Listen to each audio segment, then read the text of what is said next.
বাংলাদেশের সবচেয়ে সুন্দর পর্যটন স্পটগুলোর মধ্যে এটি একটি।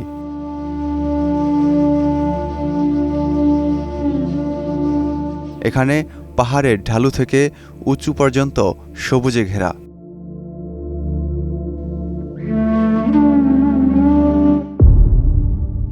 সিলেট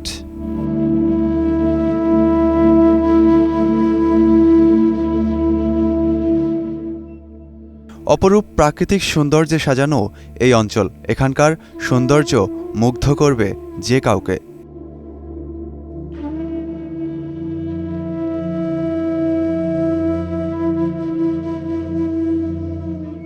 এখানকার চা বাগান, ঝর্ণা, সাদা পাথর আর বিভিন্ন স্পট বর্তমানে পর্যটন প্রেমীদের কাছে অধিক জনপ্রিয়। আমাদের দ্বিতীয় দিনের সিলেট ভ্রমণে থাকছে সাদা পাথর ও শ্রীমঙ্গলের বিভিন্ন খুঁটিনাটি।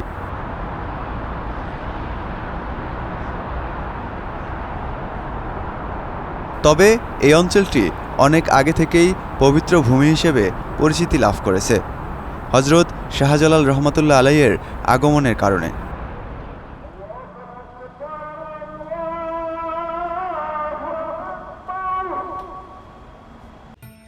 তো আমরা সিলেট সদরেই সালসাবিল হোটেলে একটি রুম ভাড়া নিই, এসি রুম। আর এটাতে দুইটা মোট বেড, একটা 3 জন এবং অন্যটি 2 জনের, 5 জন মোট। আর একটা ওয়ার্ড্রপ আছে, এখানে আপনি আপনার মালামাল বা জামা কাপড় সেগুলো রাখতে পারেন। দেন রুম হচ্ছে এটা। আর এইখান থেকে আমরা মূলত বেরিয়ে পড়ি ভোলাগঞ্জের উদ্দেশ্যে। প্রায় 60 কিলোমিটার পথ পাড়ি দেওয়ার পরে এখানে পৌঁছাই। এবং এখানে লেখা দেখতে পাচ্ছেন, সামান্য ভারত বাংলাদেশ সীমান্ত রেখা, লাইন অতিক্রম করা একেবারে নিষিদ্ধ। এবং এই দিকটাতে হচ্ছে আমার ঠিক সামনে গাড়ির ওপর পাশে দেখতে পাচ্ছেন ওইখানে ক্যাম্প রয়েছে। আর এখানে হচ্ছে আমাদের জামা কাপড় চেঞ্জ করতেছে না দেখাই। আর এইটা হচ্ছে গিয়ে ভারত বাংলাদেশের সীমান্ত রেখা। প্রতিটা গাড়িতে মূলত 70 টাকা করে নেওয়া হয়েছে। আমরা ঠিক এইখানটা থেকে রাস্তা করে এখানে আসছি। আসার পরে ঠিক গাড়ি পার্কিং এর পাশেই, অর্থাৎ এই হচ্ছে গাড়ি পার্কিং এর যে বাস এরিয়া আছে, সেই এরিয়াটা ঠিক তার পাশে লেখা আছে সামনে বাংলাদেশ ভারত সীমান্ত, নিয়ম কানুন মেনে চলার নির্দেশনা দেওয়া হয়েছে। এবং এটা হচ্ছে পিলার 2.49 বাংলাদেশের যে সীমানা, সেই সীমানা। এবং এর ওই পাশে যাওয়া নিষেধ। এবং ঠিক আমার কিছুটা সামনেই দেখতে পাচ্ছেন আপনারা বাংলাদেশের যে সীমানা রয়েছে কাঁটাতারের, সেটি কিন্তু আমার সামনে দেখতে পাচ্ছেন আপনারা, এই যে ঠিক আঙুলের মাথায়, এই যে এখানে দেখতে পাচ্ছেন আপনারা। দর্শক, আমরা এখন আছি সাদা পাথর পর্যটন ঘাটের যে নৌকার টিকিট কাটতে হয় সেই জায়গাতে। আসলে এখানে যে টিকিটের কাউন্টার রয়েছে, মেবি 800 টাকা করে প্রতি টিকিট মূল্য।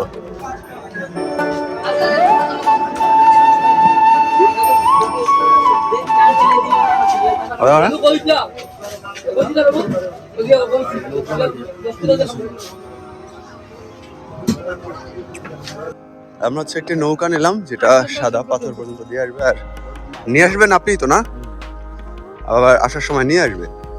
তো একটি নৌকা আর সাথে 4 জনের জন্য 200 টাকা করে জনপ্রতি পড়লো, 800 টাকা। আপনারা যদি একা আসেন সেক্ষেত্রে 800 টাকাই দেওয়া লাগবে আমার জানা মতে। আর এখানে হচ্ছে দামাদামি করার মতো কোনো সুযোগ নেই। এখানে যারা পর্যটন এরিয়ার দায়িত্বে রয়েছে তারা এটিকে ফিক্স করে দিয়েছে। আসলে এখানে আসার পরে উপরের যে আসলে অপর পাশে পাহাড়ে, ভারতের যে পাহাড়ের দৃশ্য সত্যি অসাধারণ লাগে। আর সামনে আমরা যাই, যেতে যেতে আরো কথা হবে ইনশাল্লাহ। বাকি সবকিছুই দেখানোর চেষ্টা করবো আজকের ভিডিওতে।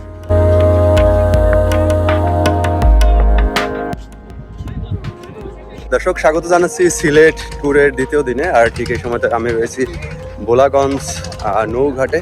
আজকের ভিডিওতে মূলত দেখানোর চেষ্টা করব সাদা পাথর যে এলাকা রয়েছে সিলেটের ভ্রমণ পর্যটন এরিয়া, সেটি একই সাথে আপনাদেরকে পরবর্তীতে দেখানোর চেষ্টা করব সিলেটের যে চা বাগান রয়েছে শ্রীমঙ্গলে সেটি, এবং সেখানকার অন্য যে সুন্দর দৃশ্যগুলো আছে সেগুলো ঘুরে ঘুরে দেখানোর চেষ্টা করব। এবং এর ইতিহাস সহ বিভিন্ন বিষয়ে বিস্তারিত বিশদ বর্ণনা করার চেষ্টা করব।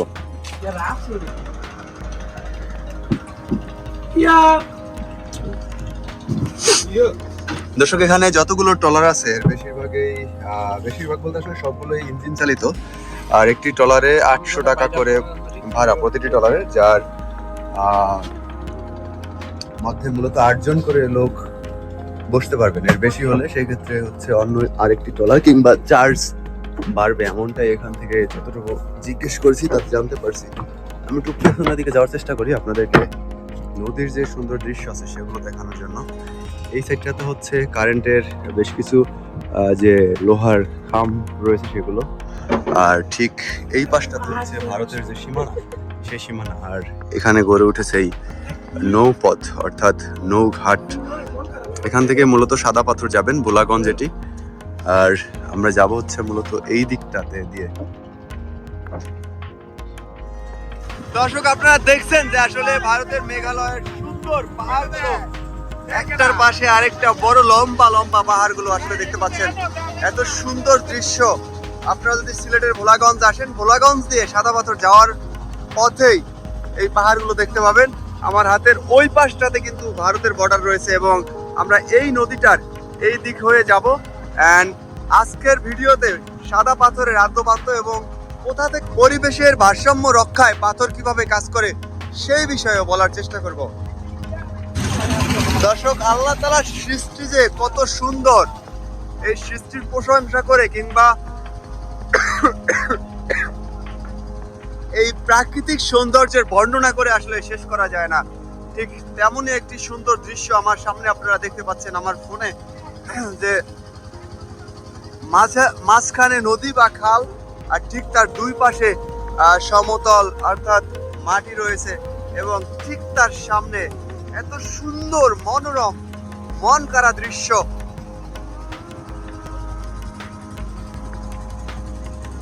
পাহাড়ের যত কাছাকাছি যাচ্ছি ততই আসলে মনোমুগ্ধকর মনে হচ্ছে, ততই মন ছুঁয়ে যাচ্ছে। এছাড়াও এই অঞ্চলের মানুষের জীবিকা নির্বাহের অন্যতম আরো একটি মাধ্যম হচ্ছে এই মাছ ধরা। আপনারা দেখছেন যে আসলে নদীর পাড়ে এই অঞ্চলের জেলেরা কিভাবে মাছ ধরে জাল দিয়ে। জীবিকার অংশ হচ্ছে এই নৌকা।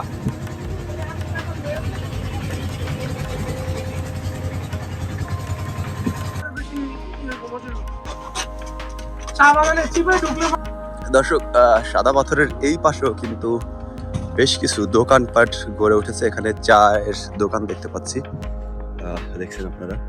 এছাড়াও এখানে অন্যান্য খাবারের দোকান থেকে শুরু করে জামা কাপড় পর্যন্ত এখানে দিচ্ছে। অর্থাৎ পানিতে গোসল করতে নামলে যে শর্ট প্যান্ট কিংবা টি শার্ট প্রয়োজন হয়, কেউ যদি নিয়ে না আসেন তারা হচ্ছে এখান থেকে কিনতে পারেন।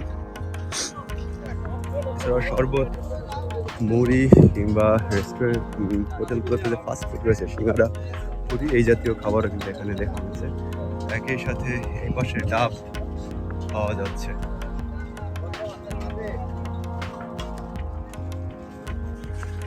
দর্শক, এখানে যে ডাব বিক্রি করা হচ্ছে সেই ডাবগুলোর মধ্যে 100 এবং 120 এবং 150 টাকা করে বিক্রি করে। মামা, কোনটা 50 করে? 150, 120। অর্থাৎ এখানে যেগুলো একটু বড় সাইজ রয়েছে সেগুলো হচ্ছে 150 করে এবং 40 টাকা। ছোট ডাবগুলো হচ্ছে 120 টাকা করে।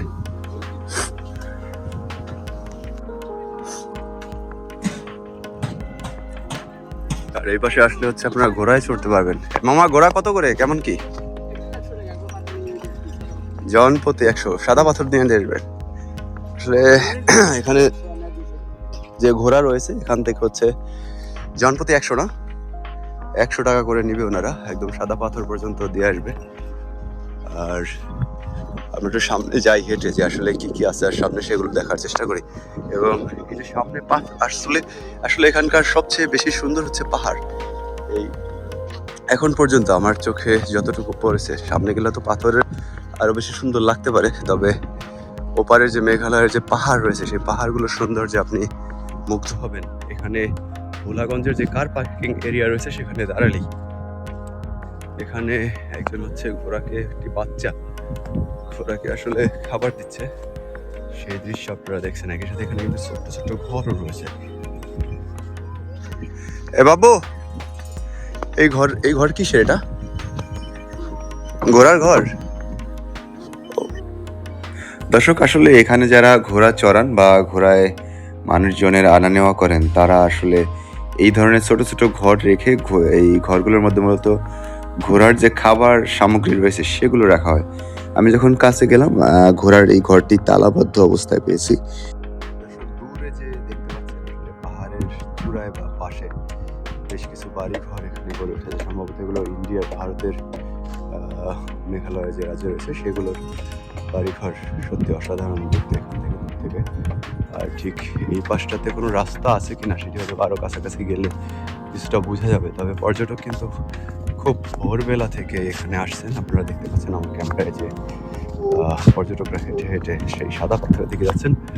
এর মধ্যে আবার দু একজন কেউ কেউ আছেন যারা ঘোড়ায় চড়ে এখান থেকে 100 টাকার করে নেয় ঘোড়ায়, সেই ঘোড়ায় চড়ে যেতে পারেন। তবে ঘোড়ার ব্যাপারে আপনারা একটু মুলামুলি করতে পারেন, হয়তো কিছুটা কমাতে পারে। দর্শক, সাদা পাথর এলাকার যে পাথরগুলো রয়েছে আপনারা মাঝে মধ্যে দেখেন যে আসলে এগুলোতে কিন্তু পানি থাকার কথা সম্ভবত। আর সেই পানি কিন্তু এখন আর নেই।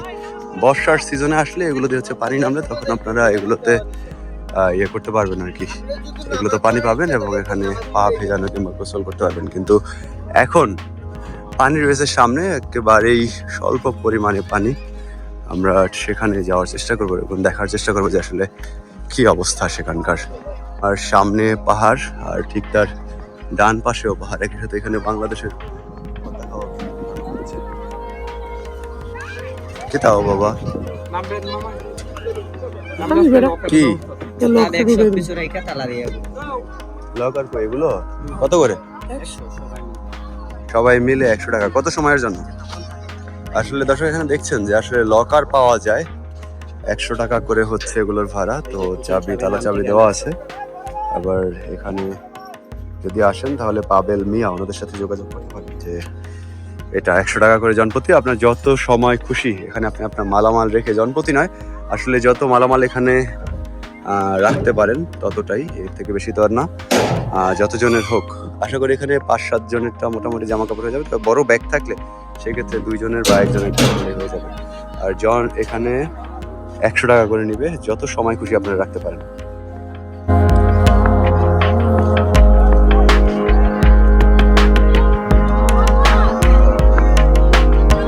পানির পরিমাণ একেবারেই কম না, মানে লোকাল লইবেন নাকি? পানি তো নাই। লোকাল লন একটা 100 টাকাই তো।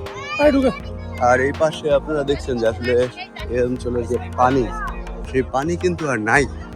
একেবারেই খালের চেয়েও সংকীর্ণ জায়গায় কিছু পানি রয়েছে। সেখানে আসলে এখানে যারা পর্যটক আসছেন তারা কিন্তু ঘোরাঘুরি করছেন এবং এখানে গোসল করছেন অনেকে। আসলে কোনোভাবে একটু পিঠ ঠেকিয়ে পাথরের সাথে একেবারেই স্বল্প পানি, আপনি প্যান্ট পরে এখান দিয়ে এ পাশ থেকে ওই পাশে চলে যেতে পারবেন। দর্শক, আসলে আপনারা দেখছেন যে ভারতের ওই পাশটা থেকে মেঘালয়ের পাহাড়ের পরিবেশে যে পাথরগুলো রয়েছে বাংলাদেশ এবং ভারতের সীমান্তবর্তী এলাকায়, এই পাথরগুলোর থেকে যে পানি আসে এই পানিগুলো খুবই স্বচ্ছ এবং এগুলো খুবই ঠান্ডা। এবং এখানে যে লাল বেশ কিছু কাপড় দিয়ে সুতা টানানো হয়েছে, আসলে এই সীমানা অতিক্রম করা একেবারে নিষিদ্ধ। এখানে লেখাও রয়েছে আসলে বিজিবির যে বর্ডার গার্ডের দেখতে পাচ্ছেন ব্যানার, সেই ব্যানারে লেখা রয়েছে যে এখান দিয়ে কোনোভাবেই সীমানা অতিক্রম করা যাবে না। এবং এখানে দর্শনার্থীরা কিন্তু এখন আসছেন, যেহেতু আজকে শুক্রবার এবং গতকাল বৃহস্পতিবার 26শে মার্চ ছিল, সেই উপলক্ষে কিন্তু 2 দিনের যে ছুটি রয়েছে সেই ছুটির কারণে এখানে পর্যটকের বেশ ভালোই ভিড় হচ্ছে। যদিও পানির পরিমাণ কিন্তু বর্ষার তুলনায় খুবই কম।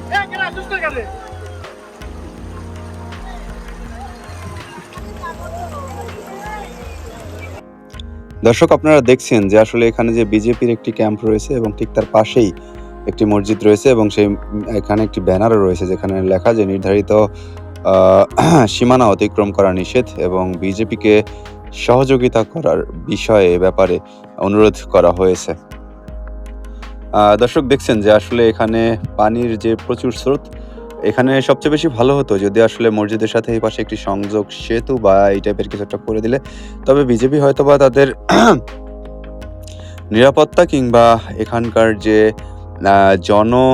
জনসাধারণ মানুষের যে ভিড় হবে সেগুলোর কথা চিন্তা করে হয়তোবা এখানে কোনো ধরনের ব্রিজ বা সংযোগ সেতু এই ধরনের কোনো কিছু রাখেননি। প্রতি বছর এই অঞ্চলটিতে বিভিন্ন এলাকা থেকে দর্শনার্থীরা আসেন, এবারও তার ব্যতিক্রমী নয়।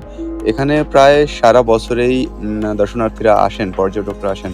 তবে বর্তমানে পানি বর্ষা না হওয়ার কারণে পানি কিন্তু একেবারেই কম দেখা যাচ্ছে। তাও এখান থেকে যে পরিমাণে স্রোত, যে এক পাশ থেকে অন্য পাশে যাওয়া অসম্ভব। আর ঠিক এই মুহূর্তে আমাদের স্ক্রিনে যেটা দেখছেন এটা হচ্ছে এখানকার যে ট্রলার ঘাট রয়েছে, অর্থাৎ নৌ চলাচল ভোলাগঞ্জ ঘাট থেকে সাদাপাথর ঘাটে আসার জন্য সেটি। এখানে বেলা গড়ানোর সাথে সাথে কিন্তু বেশ ভালোই ভিড় দেখতে পাচ্ছেন, যে অনেকগুলো ট্রলার ওই পার থেকে এই পারের দিকে আসছে। এবং ঠিক এই জায়গাটি আমার কাছে কাশ্মীরের মতো মনে হয়েছে। আমরা যখন ফিরে আসছিলাম তখন এমন একটি অসাধারণ অসম্ভব সুন্দর দৃশ্য আমাদের ক্যামেরায় ধরা পড়ে, যে এখানে বেশ কিছু গরু রয়েছে এবং ঠিক তার পেছনে পাহাড়, আর আমরা ট্রলারে করে যাচ্ছি। সত্যি অসাধারণ একটি দৃশ্য।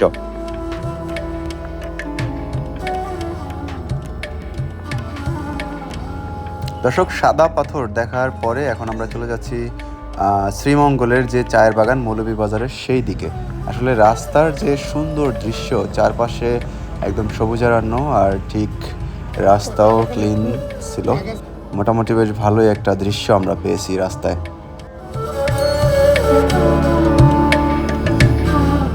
দর্শক, স্বাগত জানাচ্ছি চায়ের রাজধানী খ্যাত শ্রীমঙ্গলের চা বাগান থেকে। আজকের ভিডিওতে আপনাদেরকে দেখানোর চেষ্টা করব এই চা বাগানের সৌন্দর্য এবং বলার চেষ্টা করব কিভাবে এই চা বাগান গড়ে উঠেছে সিলেট বিভাগের শ্রীমঙ্গলে সেটি, এবং একই সাথে এই চা বাগানের সাথে যে শ্রমিকরা সম্পৃক্ত রয়েছে কিভাবে তাদের জীবনমান ব্যবস্থা গড়ে উঠেছে সেই বিষয়েও বলার চেষ্টা করব। 1850 থেকে 1880 এর সময়কালে ব্রিটিশ শাসনামলে শুরু হয় এই অঞ্চলে বাণিজ্যিকভাবে চা চাষ। একই সাথে পাহাড়ি উর্বর মাটি এবং অনুকূল আবহাওয়া, তার সাথে প্রকৃতির দান, সব কিছু মিলিয়ে শ্রীমঙ্গল হয়ে ওঠে চা চাষের জন্য আদর্শিক স্থান। একের পর এক জমিতে শুরু হয় চা চাষ। বিস্তীর্ণ এলাকা জুড়ে যে চা চাষ শুরু হয় তারই হাত ধরে শুরু হয় এই অঞ্চলের নতুন এক অর্থনৈতিক যাত্রা। তবে এই উন্নয়নের পেছনে অসংখ্য চা শ্রমিকদের জীবন সংগ্রামের গল্প মিশে রয়েছে। সেই সময়ে ব্রিটিশরা ভারতের আসাম, উড়িষ্যা সহ বিভিন্ন অঞ্চল থেকে চা শ্রমিকদের এই অঞ্চলে কাজের জন্য নিয়ে আসেন। এখনও এই চা বাগানে তাদের ইতিহাস, তাদের ইতিকথা রয়ে গিয়েছে। তৎকালীন সময়ে এই চা উৎপাদনের পাশাপাশি চায়ের পরিবহন ব্যবস্থা সহজ করতে তখন ব্রিটিশরা এই অঞ্চলে রেল লাইন তৈরি করেন, এবং সেই রেল লাইনের সূত্র ধরেই শ্রীমঙ্গল দেশের বিভিন্ন স্থানের সাথে সহজ যোগাযোগ স্থাপন করে, যার ফলে বাণিজ্যিক দিক থেকেও চায়ের যে ব্যবসায়িক কার্যক্রম সেটি এগিয়ে যায়।